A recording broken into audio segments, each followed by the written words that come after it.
to check levels. So if you can actually just say your name for us. Okay.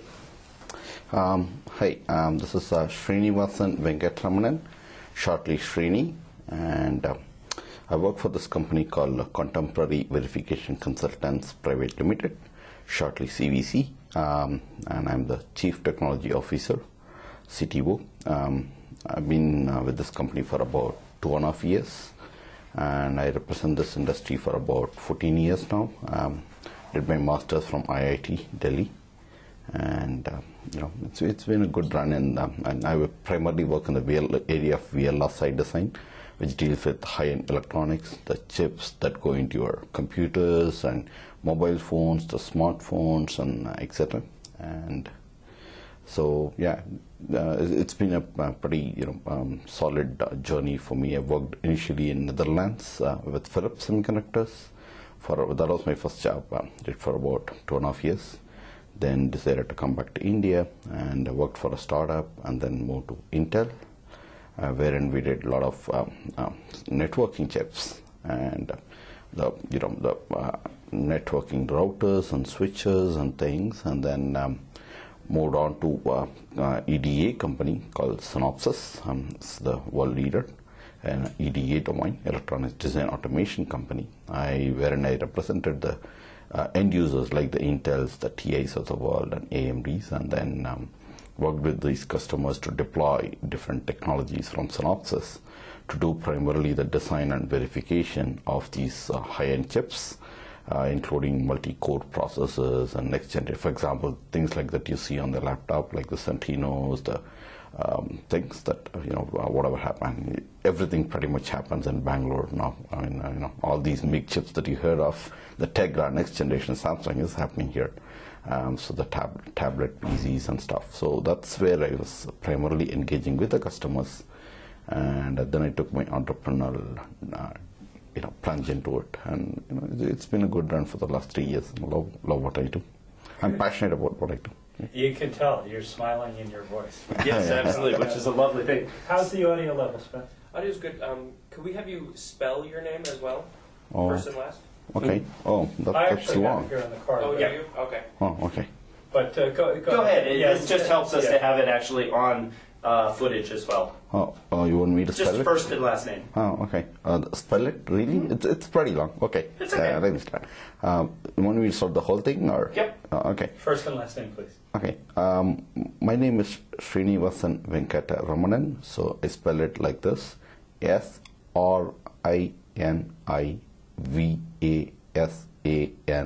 That's Srinivasan, and Venkataraman, VENKATARAMANAN.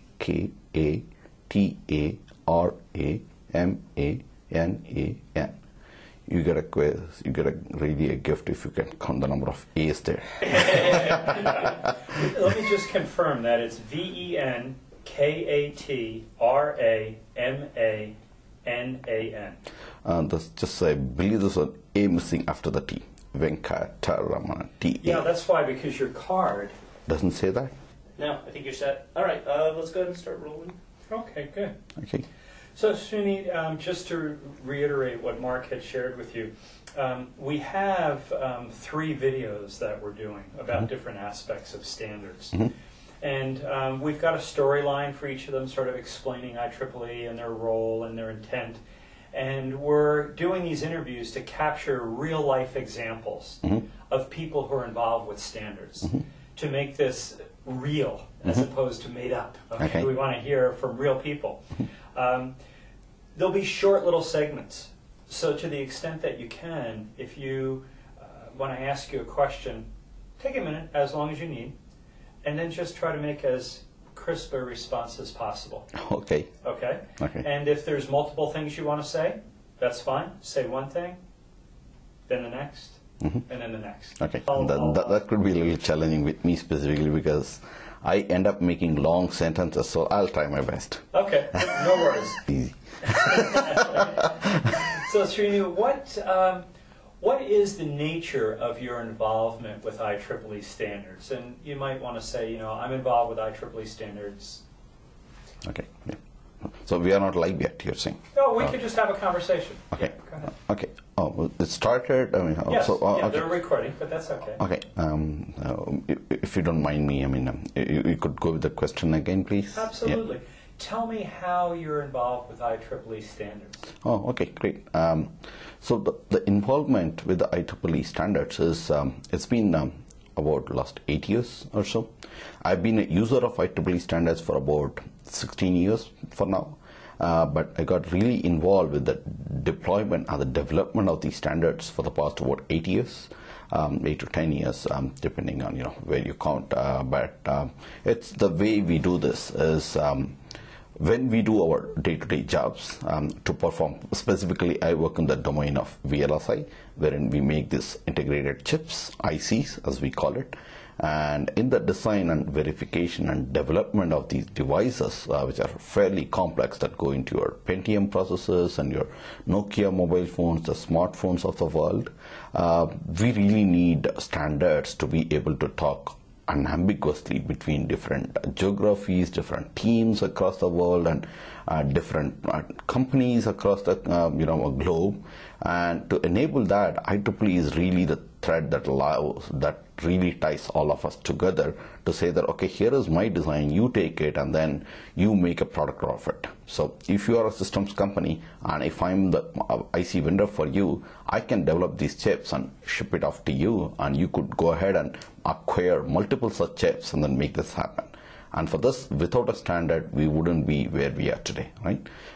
So in terms of, that's really the importance of what IEEE does for us. And in terms of my specific involvement, I have been helping with this standards development from my Philips days, I would say, when I was in Netherlands, but more so when I was in Intel, wherein we started using these advanced developing standards, right, like the IEEE 1647, the E standard, and IEEE 1800, which is a system Verilog standard. So these are real standards that get used by the engineers right here in Bangalore and in India almost every day, right?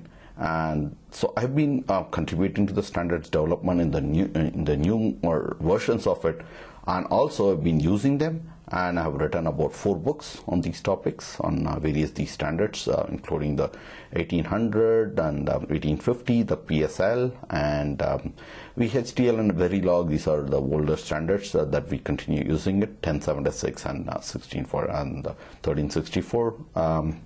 It's been, I mean, I would say without these standards, we wouldn't be where we are. And the journey has just started. We still need to go a long way. We need to look at what ESL is and what kind of standards we are looking at there and what do we need. And given the talent pool abundant in India, and I see that there's a lot of potential that we could do together with the engineering community, especially the younger generation. And we just need to channelize this whole thing. And I believe the IEEE-SA initiatives happening recently, more focused towards India, I believe it's going to help, but we have a long way to go. Great, great. You covered a little bit how you think. What I'd like to be able to do is dive into what you just presented and ask you about specific areas. Sure. Would that be okay? Yes, that's precise. I think this sets the stage for us, and we go forward from there. Yes, good, good. So tell me, your books, the books are about the standards? About the language, okay. Tell me what the books are about and why you wrote the books. Okay, that's a great question. The reason why we started writing books on these topics is, first of all, when we looked at, and this is about 6 years back when I started writing, when I looked at these standards, this, for example, the first book we did was IEEE 1850. It's called Property Specification Language. And then we I looked at the first edition of the book. This was authored by a person called, he's a very well-known gentleman in the US.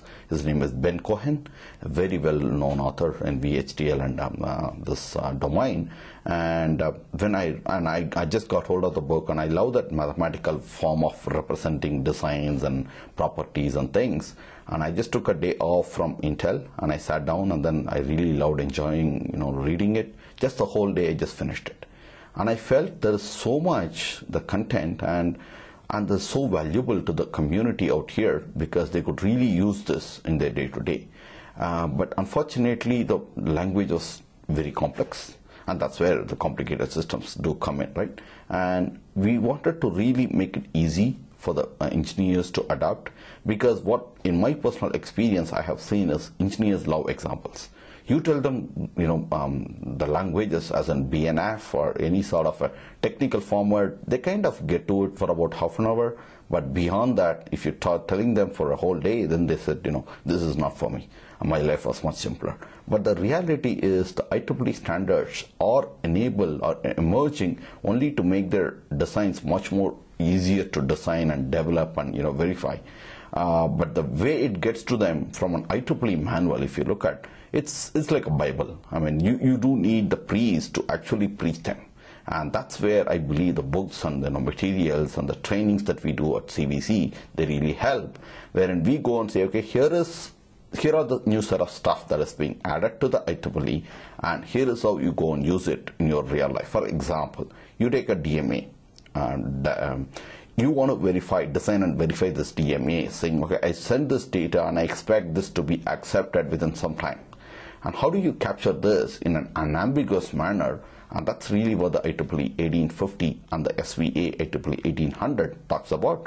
But if I just tell the language constructs, folks don't get it. But the moment I link it to this specific design, they said, oh, okay, so this is what you're trying to do with this. So now I can really use this standard for my day-to-day operations. And engineers are smart.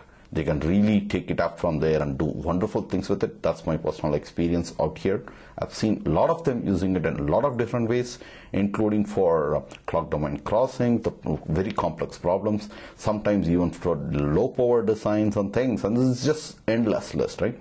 But what they really miss from the manual to the real life is what the books bridge. And we have done books on PSL and two on a system with log assertions, the first edition and the second edition. That goes with the IEEE 1800 language. And then we did a book on VMM, which is a methodology, verification methodology manual. It's a user guide to it.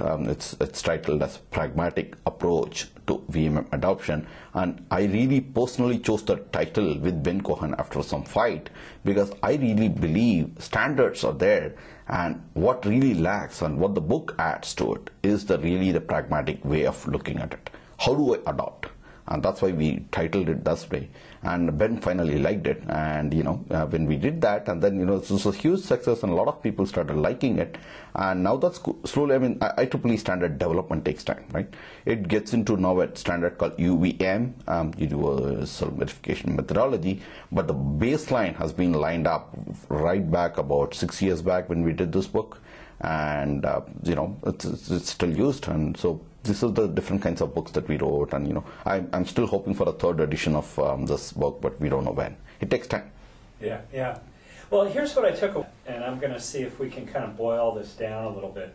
That you were inspired by the standards and reading them, seeing how it laid everything out, and you're thinking, this would be really helpful if we could put this into practice. Correct. But you also know the reality of engineers, and that you needed a way to really give them examples and motivate them to use that. That's correct. Yeah.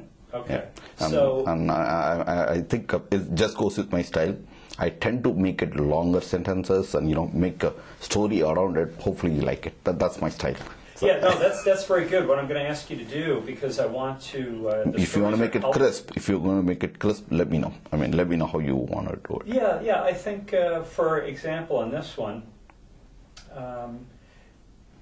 you could just say, I first got involved with the IEEE standards by reading a book, and it inspired me to write a book so that engineers could understand the practical applications of the standard, because they're very powerful. Okay. Something like that. Okay. Do you want me to repeat that, or? No, I want you to use your own words. I don't. No, I'm saying. We're going to record this. Why don't you just play that back to me, because I want to be able to take your broad concept and package it in a little gem. Okay. Let me see. Okay.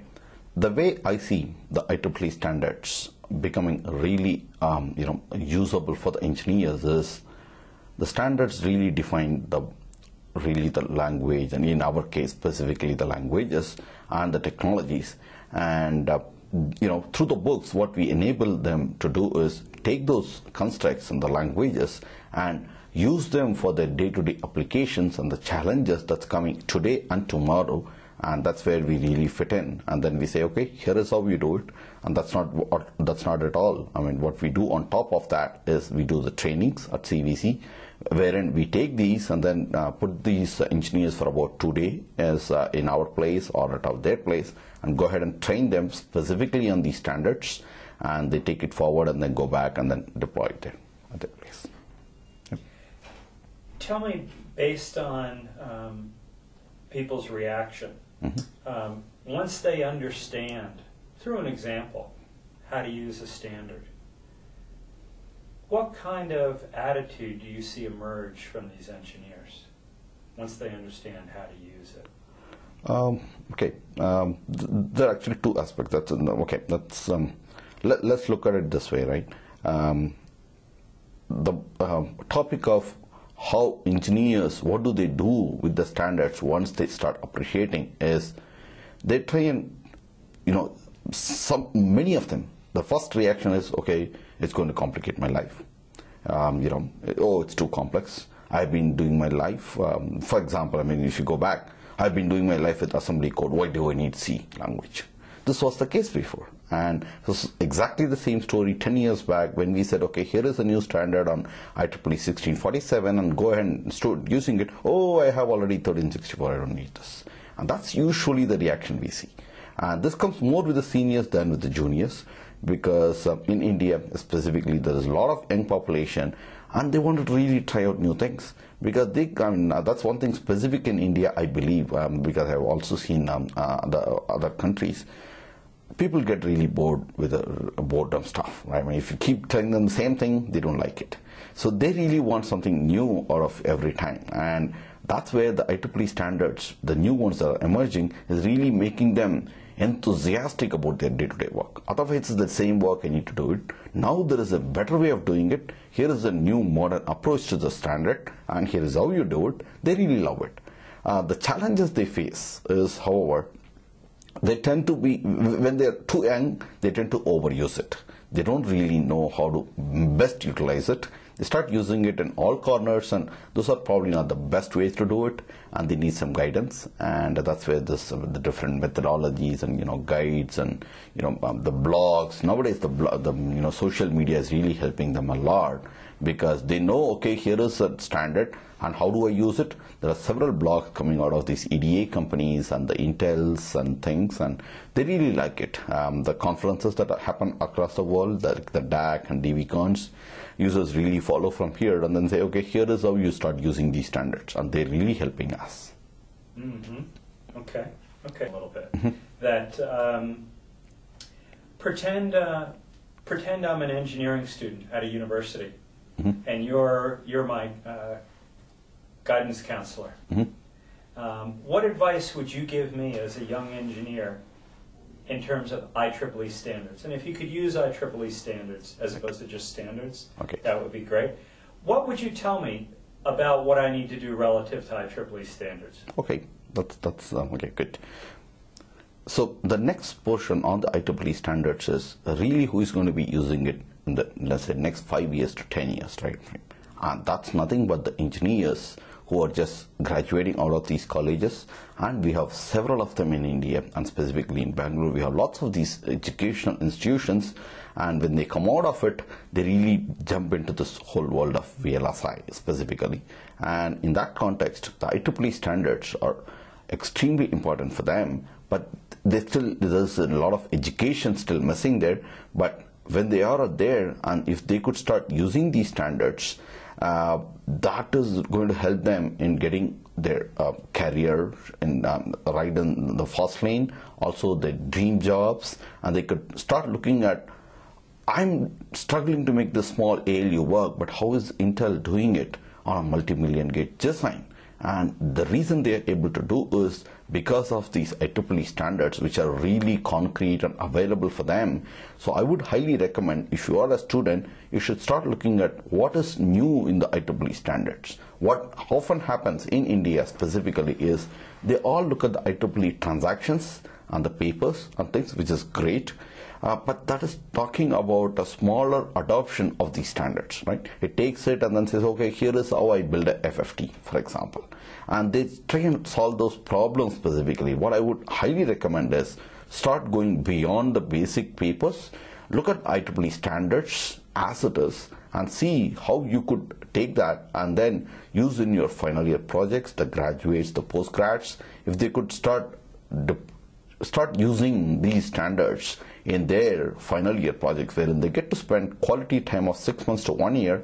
And if they could spend considerable time in using these IEEE standards in their thesis work, I believe this is going to help them a lot to get into the real world. And also for many of them, when they want to go for their PhDs and the research work going forward, it is really, and that's really where we see a lot of value, is, okay, this standard exists. How do we start contributing what should happen in the next 10 years down the line, right? And for that, you need to start now, because your thesis work is going to be 5 years, and then another 5 years it's going to take for the standardization process and things and materialize, and then you're going to see that, okay, I contributed to this specific standard, which is a great feeling for you to have. And for this to do, today is the right time for you if you're a student graduating, and if you're in the final year, this is the right time for you to catch on to it, and the moment is ripe, just get on with it. Okay, great. Talk to me a little bit about your experience in the standards process itself. It sounds like perhaps you might have participated in some of the standards process. Mm-hmm. Is that correct? Yes, that's correct. Yeah. And maybe start off by telling me, my experience with the standards process has been. Okay. My specific personal experience with the standardization process in IEEE specifically has been with a couple of standards. One is to do with the IEEE 1800, that's called System Verilog, and the other one is called IEEE 1647, which is the E standard for doing functional verification. And there are a few others like the 1850 that I don't contribute too much, but but the way we started contributing to this is, remember the books that we started? I started as a user of these standards, and I said, okay, here is how it starts. And I start now talking to the engineers and trying to use it, and we say, okay, here are shortcomings of this particular standard, here are things that could be improved, and now how do we take this forward? Now, that's when I talk to people across the globe, and the internet is a great thing, and you don't have to be really physically be there to be able to contribute. And we said, okay, here is what for my design, this is the kind of stuff we need in the next generation standard. And once we start identifying, we start seeing where is the right channel to get this into the new standard. And many in the India, again specifically to the Indian audience, I would say is one of the challenges they see is, oh, I don't think I can control the standard.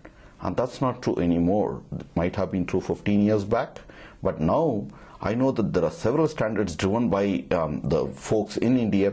For example, the chair of several standards is sitting right in India. Many of them may even know that, right? And to start contributing, you need to first start listening to these the conference call that happen. There is weeklies, bi-weeklies, or sometimes even monthly calls.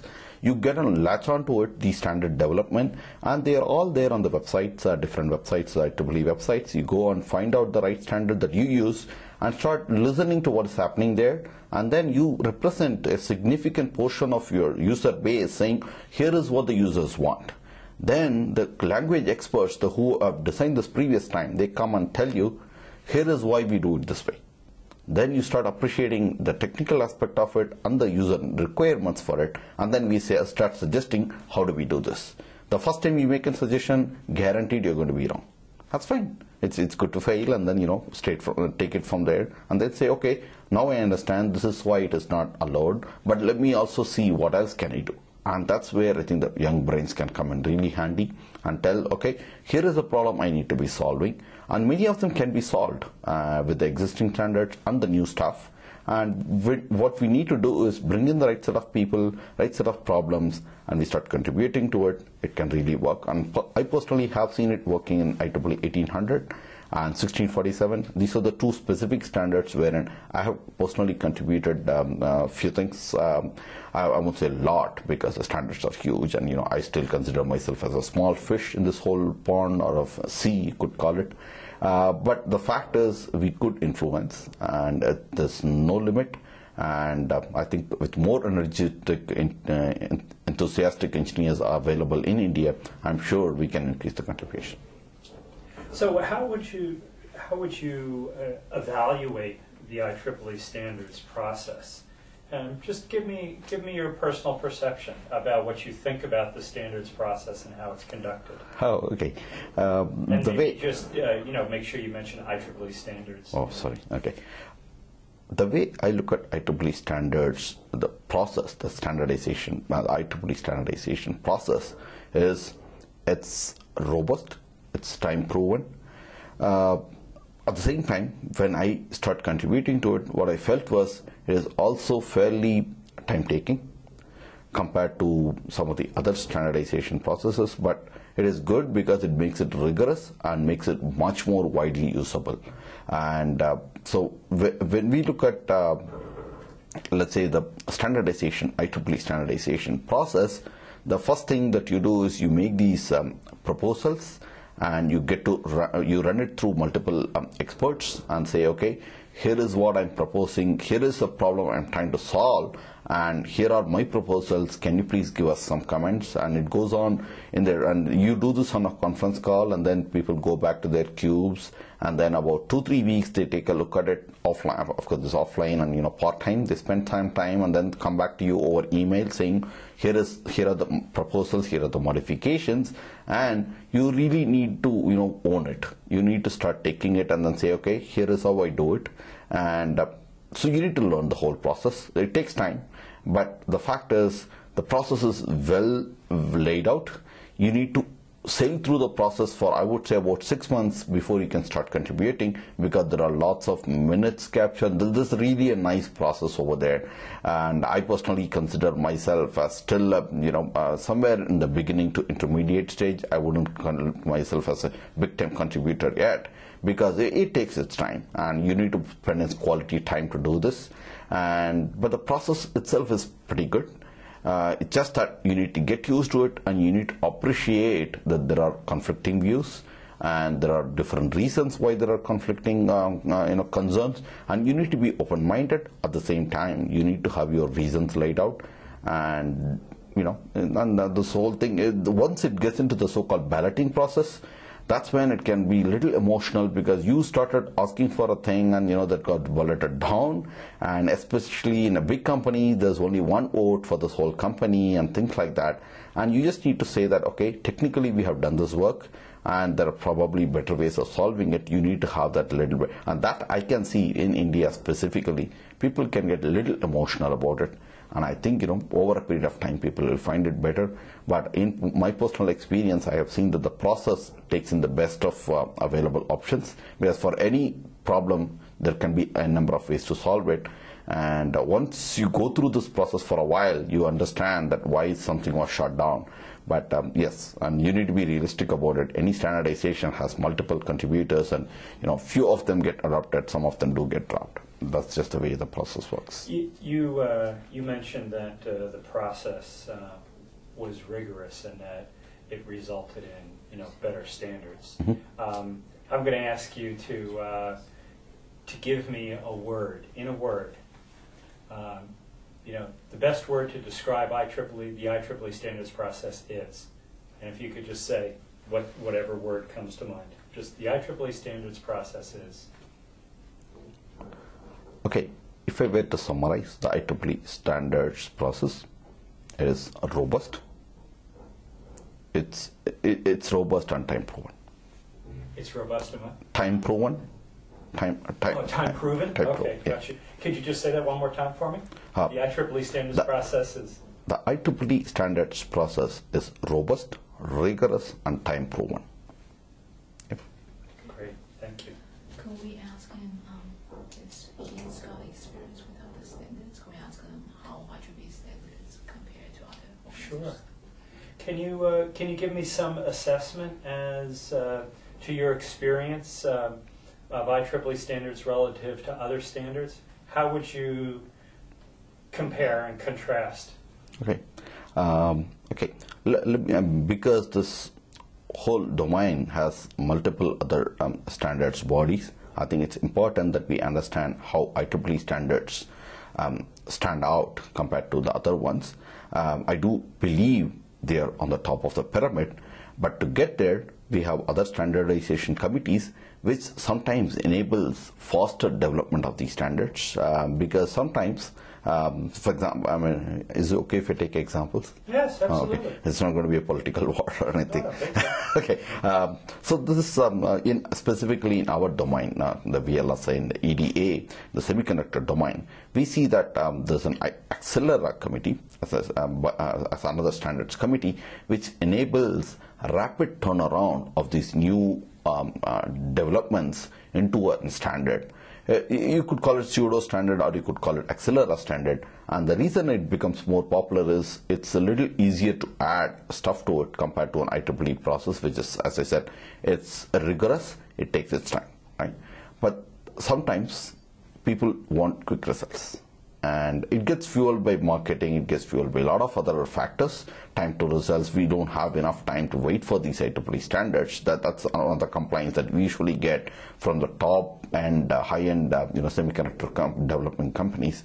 And in that context, the other standards really are useful to say that the bleeding edge technologies could start there, but then for it to get really widely deployed and become really usable across the vendors, across the different globes, across the different domains, it needs to go through that rigorous process of IEEE standardization, and that's usually the path we have seen. Though there seems to be some, I mean, it looks, at the face of it, looks that there is a parallel activity. In fact, what I personally have seen is IEEE 1800 is a great example for this, is Accelera develops it to start with, and to say that yes, this is a viable standard for the committee to take it forward, gets donated to the IEEE, and then IEEE really goes behind it and then makes it a robust standard, and that can be used by wide across the industry. And that's precisely what has been happening in this specific semiconductor industry for the last say about 8 years. The development of system Verilog started with Accelera, and then it moved on, and there were only few top users. And then the moment it was made an IEEE standard back in 2005, we see at least a 300% growth in terms of the user adoption. This is just a number. I mean, the numbers can be anywhere from 300 to 500%, but we really see that the message around IEEE standards really spreads fast, and it gives the users a lot of confidence that I could start using these standards now because it's an IEEE standard, it's going to be supported by different tools and technologies, and I have confidence in this particular technology and the standard because it's going to be living longer. With all the other standards, they always don't have the same level of confidence. Well, that level of confidence comes from something. What would you say is special and valuable about the IEEE process? Okay. What's unique? What's unique? I think if you if I were to look at what makes IEEE unique, and the answer to me is right from my engineering days to today, I look at IEEE as a name to go by, in which there is a lot of trust that has been built over a period of time, and we all have been pretty much proud of having an IEEE.org email ID, for example. And we personally see that, yes, if you have an IEEE standard, that means it is really a standard that I can trust and go ahead and use it. The reason this is important, specifically in our day-to-day life in terms of the technology world, is there have been cases wherein we take non-standard stuff and we start using it, and few years down the line we see that okay, that's no longer supported, and it's like a little bit orphaned, and the tool vendors give away and move on to an IEEE standard, and so there is a little bit of risk involved with the non-IEEE standards, specifically in our domain. And so people always wait, the majority of the population, the user community waits for an IEEE standard before they start using it. I'm sorry if I don't think I answered that last question very well, because I myself don't have the answers for it. No, that's fine. There are some people that say that participating in the standards process ties your hands behind your back. That if you really have an idea, you should just take it to market. Get to market first. Grab the market share. Don't share your ideas with anybody else. What do you say to that logic? Okay. Let me think. Okay, you're talking about the patents, the patent process, or? No, not necessarily patent process, but just that some people support this being involved in the standards process quite heavily because they see benefits from it. Other people, not so much. That they feel that there's a time for standards and a time not. I'm just wondering what your perception is. Okay, let me see if I can put that across, right? And so, if it's a bad question, you can tell me. Yeah, nothing's a bad question. So it's perhaps I may not be the right person. I mean, I may throw in a different aspect to the whole thing, right? Okay. The participating in standards, for example, it takes time. It takes quality time, and it does leave out some of your. You could think of some sort of a IP. You could be a little, worried about. Okay, I'm talking about something that I could potentially make quick money around it, right? So that is usually the mindset someone starts with. But there are again, if you go back to the IEEE process, the very first thing that we do in any IEEE standardization call is call for patents. We want to ensure if there is anything that's going to violate or is something that you believe if you're your IP, you could always protect it. So that part of the fear is just the fear of unknown, according to me. And in terms of, yes, developing this enough time to do it, it requires quality time because this is an IEEE standard and it's going to be globally used. That means if you are serious about it, come on and then start contributing. And to do that, you need to have quality time. And specifically in Indian context, I have seen this back and forth saying, oh, the management doesn't want to do this, or the engineers are not ready for it. So this, I've just experienced it firsthand with myself, and the reality, the fact of the matter is, you go and tell your manager, look, I'm delivering on what I'm doing, and I'm going to contribute to this, and it's going to help this company, the organization in these ways, and it's going to personally help me, grow from where I am. And I've seen this working. And the other side of it, the companies look at it the other way around, need to look at it also, is by letting my folks contributing to these standards, the image of the company really goes up. Saying this company has enabled their employees to start contributing to the IEEE standards, which means a great place to work.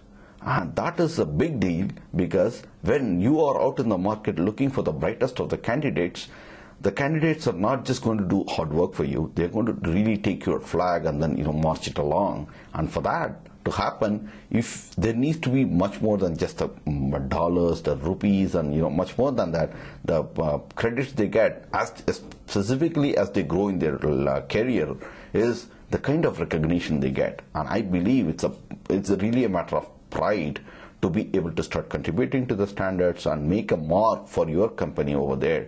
And that's how I would like to see the management part of it, saying, yes, this is going to take away some portion of my key employees' time, but the reality is it's going to help me set my company's image at a very high level compared to my competitors. And the moment this message is and this needs to be done. This is an education thing. This has to be done. I see that I'm not saying this is all done already. It's not a done deal yet. But if we do it the right way, I believe we can really do a great deal. Yeah, I really find that very interesting what you just said. So if I'm a CEO and you're involved in the standards process and you've heard that my company has some new technology or doing some exciting things in an area that may be related to a standard that you're working on, what would you say to me to try to convince me to get involved in the standards process? Okay. If you are a CEO of this company, and then let's say you're developing these multilingual platform for mobiles or something like that, right? Which is very, very, very viable market in India, because as you may know, in India we have lots of languages and lots and lots of mobile users, right? And that could be a standard, and this is emerging today to enable how do we take these and then give it to the grassroots level users in India. And if you believe, if you're the CEO and I'm key contributor to your company and say, okay, here is a new technology, I believe I can do this in whatever time, and you come up and say, oh, then let's do it, let's not get into. And I also suggest that we put this into the standards. The first thing that might, in a closed mindset that could happen is, oh, let's do it ourselves and then let's do it. Let's just go and make more money if possible. But the fact of the matter is, if only you could take a step back and then think about, if it was a standard, I could go from Karnataka all the way to Delhi with the standards and deploy it more widely, wherein thereby your user base is going to tremendously increase. So that's the idea of a standard compared to your niche product. A niche product is good for prototyping, you could take it along, but then if you really want more and more users, the key is, I would recommend, is go with the standard, because there's no way to convince the customers to say that buy only your product. Rather, you increase your number of customers. This is how I approach my business.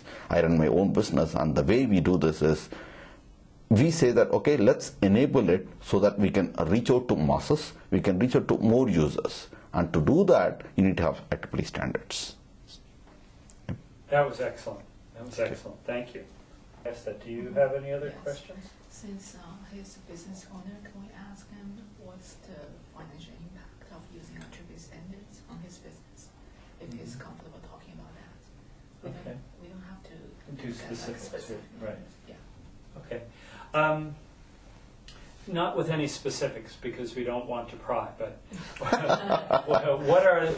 what would you say are the financial implications of being involved with IEEE standards? What impact do IEEE standards have on your business? Okay, the impact that makes that an IEEE standard makes to a business owner is, in our case, it's quite valuable. It's, in fact, I would say it's very critical for us. The reason is, part of our business comes from the trainings that we deliver to our customers. Our customers are the Intels, the Nokias, the Renesas, and the TAs of the world, the Texas Instruments and other companies. And when we go and tell them, look, this is how you start doing the next generation design and verification of things, chips, right? And if I were to, and there are a few potential, ways of doing it. And with an IEEE standard, I have wider reach of these, the companies, the so-called my customer base is much bigger if I were to stick to my IEEE standards and make trainings around it, and I'm able to really sell them at much bigger audience than if I were to focus on non-standard, because there are always different ways of solving the problems. And if I go with an IEEE standard, I see two things. One is my wider user base, the other is the longevity. I can continue frankly put, I can continue making more dollars out of this IEEE standard if I were to train more engineers on this, because it's a standard that's going to exist for a longer period. The investment to it, yes, you need to invest time and develop it, but the financial impact it makes is it's a sustainable business that you could do with an IEEE standard, specifically in trainings and the books and things. A book would sell for longer if it is based on IEEE standard than if not. This is how we see it. Okay. Okay, good. So I think that's good. It's nice to have a perspective. Yeah, and she's the CEO and she controls all the finance. Exactly. Yeah, I don't. Yeah, I think it would be appropriate to come from her, and I think that's Yes. a great message that she might be able to talk to. Yes. Question is, what do you think IEEE Standards Association can do to get more people involved? Okay, so this is, I would say, this is one of the prime areas that IEEE-SIG, the special interest group, is coming up with, targeted at India.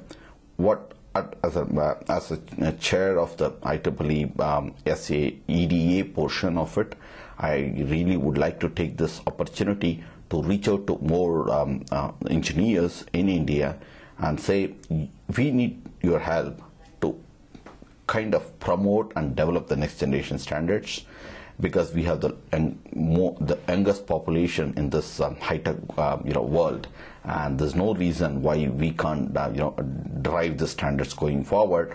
And for this, the IEEE-SA is all geared up to do it. This specific interview is one of them to make this happen. But I see that there are more avenues that we need to be doing. For example, we are planning some webinars from the IEEE-DASC, which is Design Automation Standards Committee, to enable more education to reach out to more engineers. And what I specifically would love to see from an IEEE-SA perspective is also conduct 1 or 2 day events on wherein like these conferences that happens in the US, like the DVCons, the DACs of the world. I do not see that many of them happening in India. There are specific vendors conducting these snags, the synopsis user groups, the cadence, and the mentors. But that is really, it's a combination of marketing plus the user group. Whereas if it comes from an IEEE-SA committee, it has a much more wider audience. And if IEEE, again, of course, there's cost involved and things, but if IEEE could sponsor an event of that kind, and make it more industry specific, because what does happen, by the way, and make no mistake, there are very good investments made by IEEE here. There is a VLSI conference that happens every year, and that's a great initiative. However, that reaches more to the academic, and that serves the right purpose for the future research part of it. But what gets lagged is, or the left out part, is the current industry folks who could potentially contribute to these standards with their challenges. Is I see that those conferences, like in the US, don't often happen here. There are several initiatives. I personally have done some things around this area. There is DV Club and things like that. But I would really love to see an IEEE-SA sponsored conference that could happen, let's say once in 6 months or once in a year or something, wherein people can come and participate, present papers, and because many of these guys go all the way to San Jose to go and present it. And I find it often easier to attract them to a local conference. But the reality is the IEEE-SA could do a little more in terms of these conferences. That's one aspect. The another aspect is, how do we enable these educational institutions to do more around this area? And that's something I think we need to be doing much more, in my humble opinion. The third thing that I would like to do, and this is something hopefully Ajita can expand to, because she has a lot of experience working with the universities. She's going to touch upon that. The third thing that I would like to see, it's a suggestion, like it or not. Microsoft had this thing called BizSpark for enabling startups, to say that the entry level to start using these Microsoft products are fairly low. And I would like to see something similar from the IEEE.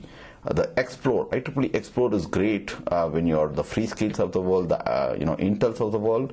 But when you are a small startup, to go and subscribe for an IEEE Explore and get this going is not that easy. It's expensive on startups. Anything is money. And if you could come up with a novel idea like the BizSpark of Microsoft to enable startups, either on a share model or a royalty model, I don't exactly know how it could be done.